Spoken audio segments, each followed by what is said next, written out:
जिथे भगवंताला प्रेम सापडलं ती आहे वृंदावनाची जागा. अजूनही जर आपण तिथं वृंदावनामध्ये गेलं तर तिथं काय म्हणतात माहितीये का? तिथे कृष्ण कृष्ण म्हणत नाही, तिथं राधे राधे राधे म्हणतात. राधे. त्या वृंदावनामध्ये फक्त प्रेमच पसरलेलं आहे आणि ते प्रेम आहे राधा.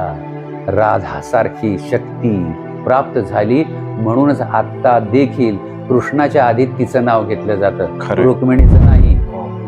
राधे कृष्ण म्हणलं जातं. आपला कृष्णाचा अवतार हा पूर्ण अवतार कसा? कृष्णामध्ये काय आहे? कृष्णामध्ये अलौकिकत्व आहे, अलौकिकत्व अद्भुतता आहे. आपल्या मनाला किंवा बुद्धीला सुद्धा लक्षात येणार नाही अशी कुठली तरी वेगळी शक्ती त्याच्यामध्ये आहे. तो कोणावरही डिपेंडंट नाही, तो स्वतःच गोष्टी सगळ्या करतो. अगदी माखन चोरी जरी असेल तरी तो स्वतः तो चोरून घेतो. बाकीच्यांना त्यांनी पालथं ठेवले, त्यांच्या पाठीवर ठेवून स्वतः त्यांनी मडके फोडलेले. लहानपणापासून जर आपण बघत गेलो तर त्याच्या प्रत्येक लीला ह्या सर्वसामान्य माणसाच्या डोक्यात काय बुद्धीत सुद्धा येत नाही.